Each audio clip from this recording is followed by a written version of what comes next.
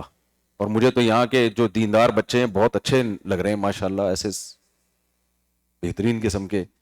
تو مسجد کے قریب رہنا ضروری ہے، جہاں مسلمان کمیونٹی ہو وہاں رہیں. ایسے لوگ ہیں جنہوں نے زیادہ پیسوں کی لالچ میں اپنی کہیں موو کر گئے، وہ وہاں سارے وہ لوگ تھے جو دائیں بائیں شراب کباب میں تھے، تو بچے بگڑ گئے. تو اس لیے مسلم کمیونٹی کو ترجیح دینا، ان لوگوں میں رہیں جہاں شراب کباب نہیں ہے اور آپ کا اپنا کلچر ہے. بچہ دائیں بائیں کے ماحول کو دیکھتا ہے، دائیں بائیں کا ماحول کو. ماحول اگر خراب ہے اور آپ نیک ہیں تو پھر آپ کو وہ بیوقوف سمجھنا شروع کر دے گا. اور اگر چاروں طرف ماحول بہتر ہے، اب تو اتنی آبادی یہاں ہو گئی ہے مسلمانوں کی کہ آپ اس کو میرا خیال ہے ایک اچھا ماحول دے سکتے ہیں. ہر رمضان میں ہم انڈیا زکوٰۃ بھیجتے ہیں، اس بار رمضان کے بعد انڈیا جانے کا پلان ہے. کیا ہم یہ کر سکتے ہیں کہ ہماری زکوٰۃ کوئی اور ادا کرے اور رمضان کے بعد ہم انہیں ریٹرن کر دیں؟ بالکل ایسا کر سکتے ہیں. آپ کسی کو زکوٰۃ کا وکیل بھی بنا سکتے ہیں. ابھی آپ نے فون کر دیا انڈیا یا پاکستان، بنگلہ دیش، افغانستان، جہاں بھی آپ زکوٰۃ دینا چاہیں ان کو فون کر دیا، بھائی تم میری طرف سے اتنے پیسے دے دو، میں تمہیں رمضان کے بعد دے دوں گا. لیکن اگر آپ کی اجازت کے بغیر اس نے آپ کی طرف سے دے دیے پھر زکوٰۃ ادا نہیں ہوگی، خوب سمجھ لینا، چاہے بعد میں آپ پے بھی کر دیں. آپ کی طرف سے اجازت ضروری ہے، پیشگی اجازت. جی. کوئی دوسری سٹی کا انشورنس لے کر کیا ہم یہاں ڈرائیو کر سکتے ہیں؟ اللیگل کام جائز نہیں ہے بھائی، خاص طور پہ یہاں رہ کے آپ اللیگل کام کریں گے غیر قانونی، تو اس سے صرف آپ بدنام نہیں ہوں گے، مسلمان اور اسلام بھی بدنام ہوگا. لوگ بولیں گے ان کی باتیں بڑی ہوتی ہیں اور جو کام دیکھو یہ الٹے الٹے کر رہے ہوتے ہیں. یہ آپ لوگ قانون کو دوسروں سے زیادہ فالو کریں، یہاں پہ انسان کے بچے بننے کی کوشش کریں. جب جوانی میں بہت ساری فجر کی نماز قضا ہوئی جی. اور مجھے پتا ہے کہ اس کی قضا کرنی ہے، لیکن مسجد حرام میں 1,00,000 کا ثواب ہے، کیا ادھر پڑھ کے میں کچھ؟ نہیں، ایسا نہیں ہو سکتا.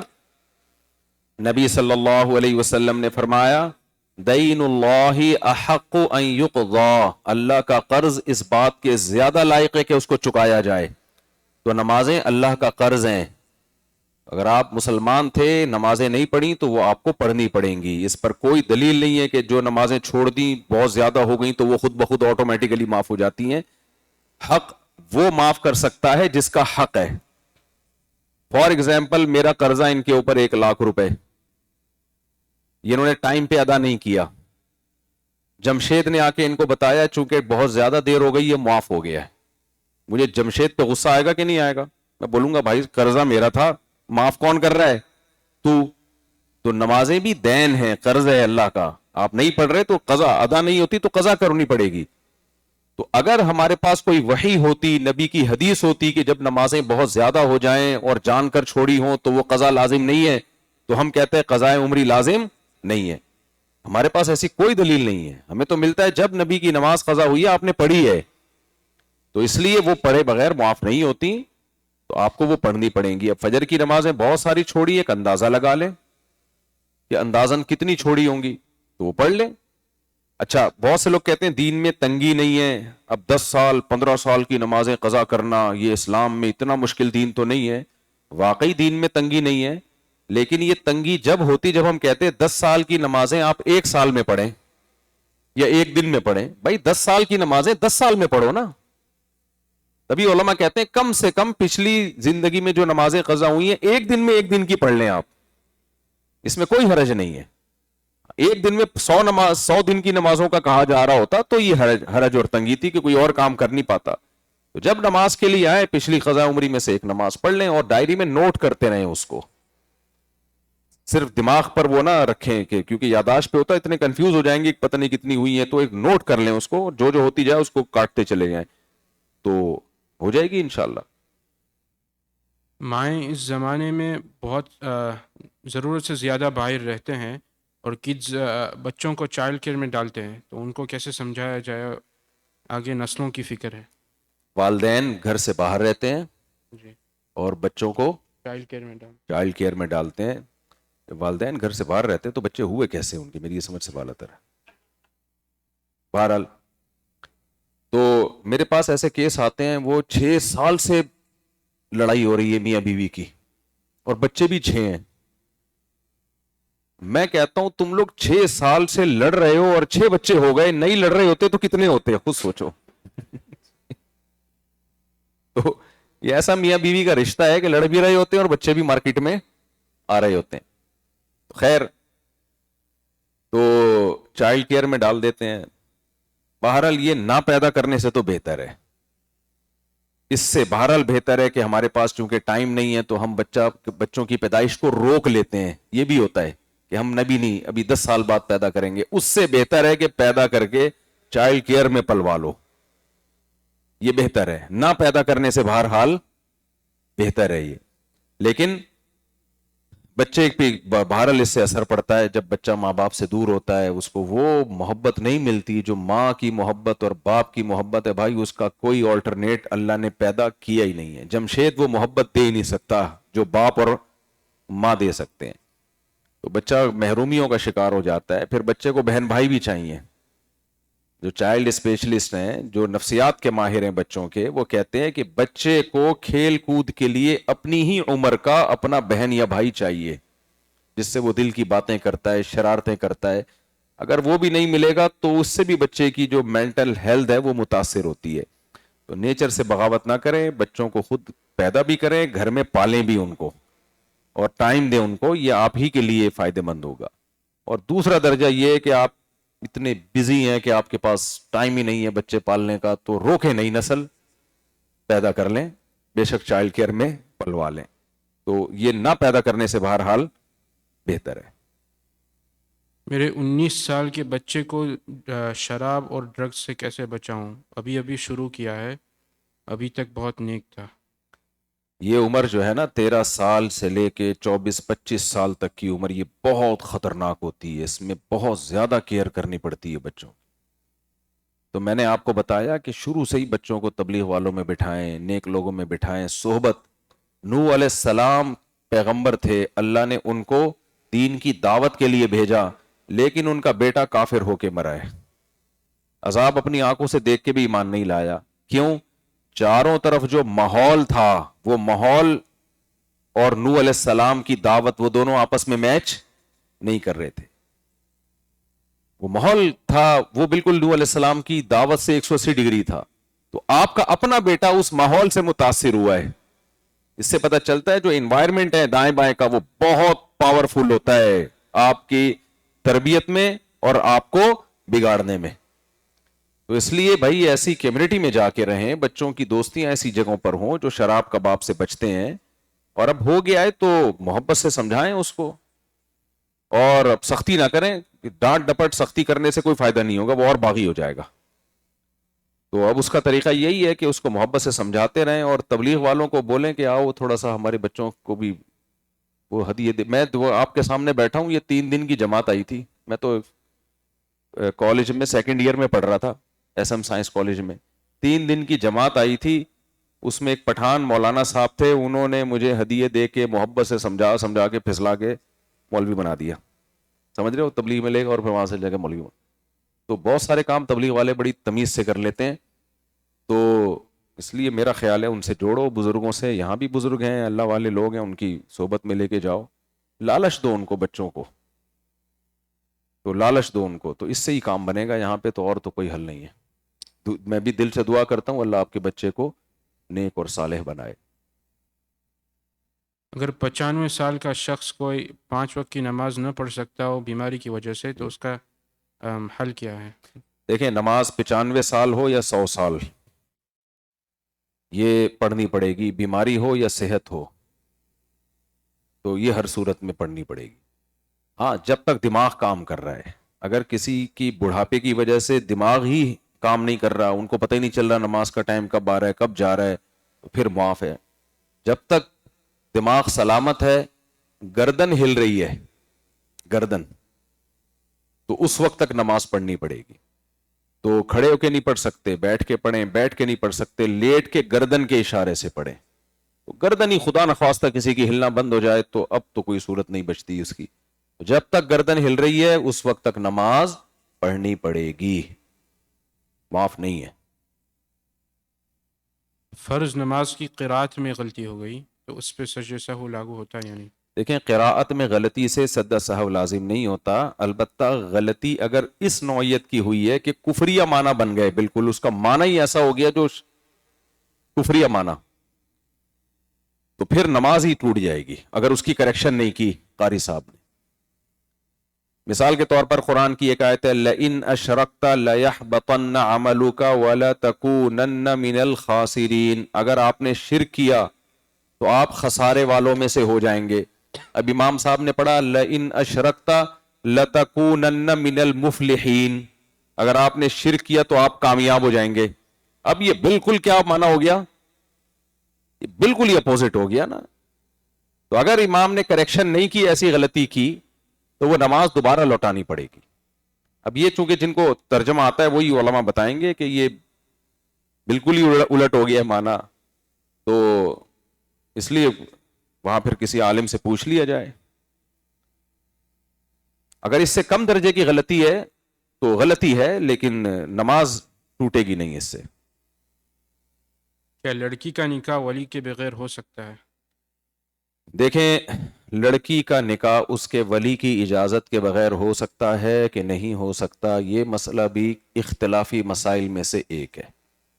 امام شافعی، امام احمد ابن حنبل، امام مالک رحمہم اللہ تعالی کے نزدیک لڑکی کا نکاح اس کے ابا کی اجازت کے بغیر، اس کے ولی کی اجازت کے بغیر نہیں ہو سکتا۔ تبھی عرب ملکوں میں چونکہ فقہ حنبلی رائج ہے تو ان کے ہاں بہت سخت قانون ہے کہ لڑکی باپ کے بغیر نکاح کر نہیں سکتی، اور ان کی دلیل حدیث ہے۔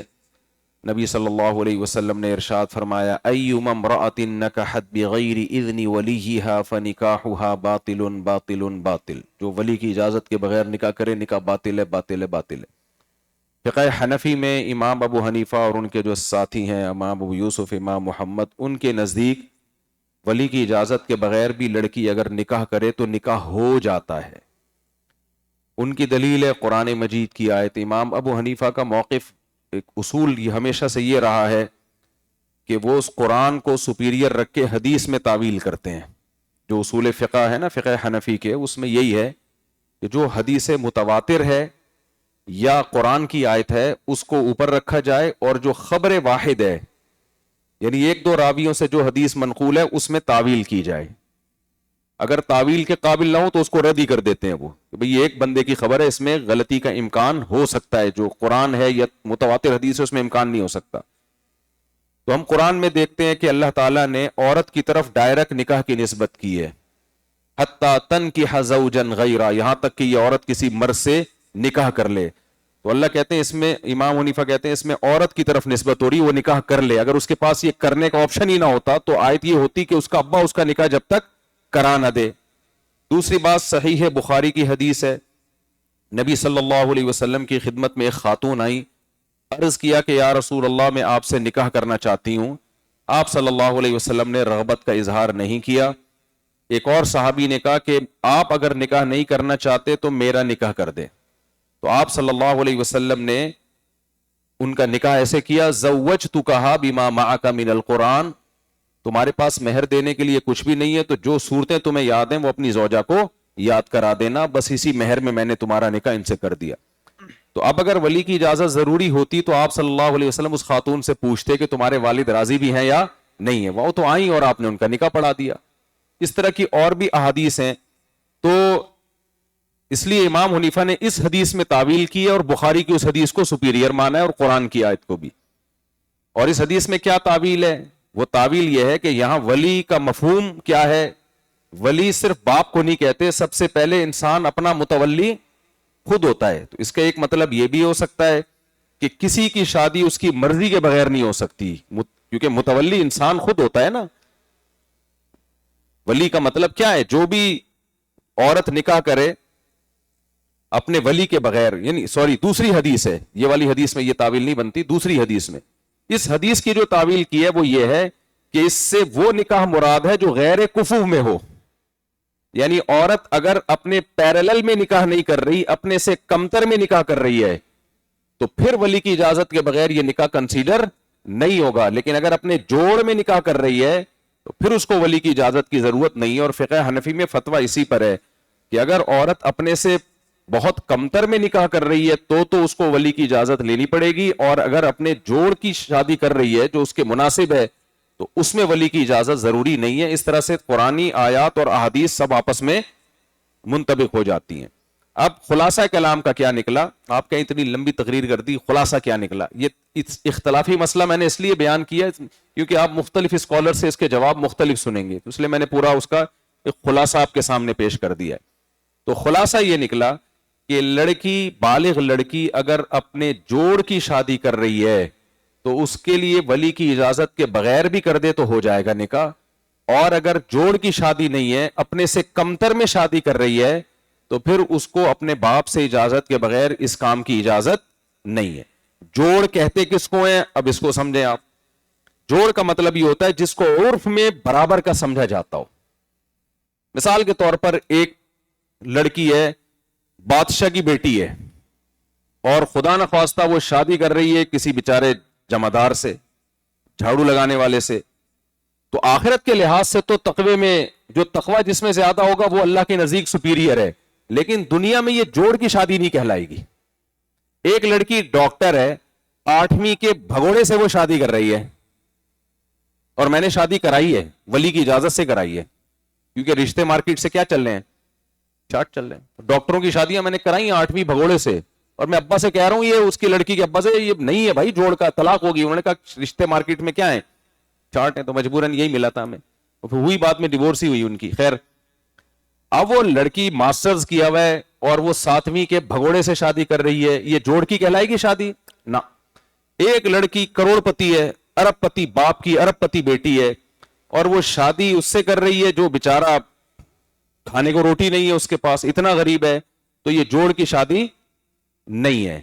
اسی طرح ایک لڑکی بہت اونچے خاندان کی ہے, دینداری میں بہت, اور وہ شادی کر رہی ہے ہیروئنچی سے, تو یعنی فقہا نے عرف کو سامنے رکھ کے فیصلہ کیا ہے کہ عرف میں جو جوڑ کی سمجھی جائے گی وہ جوڑ کی ہوگی, جو جوڑ کی نہیں سمجھی جائے گی, جس سے لڑکی کے خاندان کی عزت کا جنازہ نکلنے کا خطرہ ہو, لوگ کہیں تم نے یار اپنی بیٹی چرسیوں میں دے دی, تمہارا دماغ باپ کسی کو منہ دکھانے کے قابل نہ رہے. خلاصہ یہ نکلا. تو ایسی جگہ پہ لڑکی اپنے باپ کی مرضی کے بغیر نکاح نہیں کر سکتی, کیونکہ اس میں اس کے خاندان کو بھی بٹا لگے گا اور آگے نکاح بھی برباد ہو جائے گا. تو اگر وہ پیرالل ہے لڑکا, یا تھوڑا بہت فرق ہے, تو پھر ولی کی اجازت کے بغیر بھی فقہ حنفی میں نکاح ہو جاتا ہے, باقی تینوں فقہ میں نکاح نہیں ہوتا. لیکن کام بہرحال یہ چنگا کام نہیں ہے, اس کی ترغیب نہیں ہے اسلام میں, کیونکہ اس میں نقصانات کا خطرہ. آج کل لڑکے بہت بے وقوف بناتے ہیں, آپ لوگ کے علاوہ کی بات کر رہا ہوں, تو لڑکیوں کو بے وقوف بنا کے شادی کرتے ہیں, باپ انوالو نہیں ہوتا, اس کے بعد پھر بڑے مسائل کھڑے ہوتے ہیں. اس لیے اس کی ترغیب بہرحال کسی صورت میں نہیں دی جا سکتی, کیونکہ میرے سامنے بہت کیسز آئے ہیں, لڑکوں نے لڑکیوں کو بے وقوف بنایا, بہت باتیں کی, لڑکیوں کا دل نرم ہوتا ہے, وہ باتوں میں آ گئیں اور وہی فتویٰ لے لیا کہ ولی کی اجازت کے بغیر بھی نکاح ہو جاتا ہے. بھائی ہو تو جاتا ہے, لیکن مشورہ تو لو کسی سمجھدار سے. میں نے منع کیا بھائی نہیں کریں یہ کام, لیکن کر لیا. اب چونکہ خاندان انوالو نہیں تھا, لڑکے کی تو ٹھڑک تھوڑے دنوں میں پوری ہو گئی, اس کے بعد وہ بوجھ لگنے لگتی ہے, وہ جان چھوڑانے کی کوشش کرتا ہے. جب خاندان انوالو ہوتا ہے تو جان چھوڑانا آسان نہیں ہوتا. یہ آپ تو اچھی طرح سمجھدار ہیں, آپ سب کو پتا ہے. سالے ہوتے ہیں, سسر ہوتا ہے, وہ سب شادی میں شریک ہوتے ہیں, اسی وقت وہ ٹیڑھی آنکھیں دکھا کے چلے جاتے ہیں کہ ذرا تمیز سے چلنا. سمجھ میں آ رہی ہے بات؟ تو ڈیورس دینا آسان نہیں ہوتا جب خاندان انوالو ہوتا ہے, اور جب فیملی انوالو نہیں ہوتی تو باپ کہہ دیتا ہے جو اپنی مرضی سے کی ہے تو بھگتو خود ہی. تو لڑکیوں کی زندگیاں اس سے برباد ہوتی ہیں. ہاں, جو باپ ٹائم پہ نکاح کر ہی نہ رہا ہو, ڈیلے پہ ڈیلے کرتا چلا جا رہا ہے, تو پھر اس کی تو ولایت بہرحال ساقط ہو جاتی ہے, پھر وہ ولی رہتا نہیں ہے. جی, دل کے ارماں آنسوں میں بہہ گئے ان کے بچے, ان کے ماموں کہہ گئے. یہ شعر یاد کر لیں, بہت سو کے ساتھ اب ایسا ہوگا, وہ ہوتے ہوتے اب رہ گئی ہوگی ان کی. چلے, ہمارے پاس اب قرآن موبائل فون میں ہوتے ہیں اور ہم ہر جگہ لے کے جاتے ہیں. تو پہلا سوال یہ ہے کہ ہم قرآن رکھ سکتے ہیں یا نہیں موبائل میں. دوسرا سوال ہے یا وضو کے ساتھ وہ بغیر وضو کے ساتھ پڑھ سکتے ہیں یا نہیں. دیکھیں, قرآن موبائل میں رکھنا بھی جائز ہے. واش روم میں جب آپ جائیں یا ریسٹ روم میں جب آپ جائیں تو ڈسپلے پہ نہ ہو,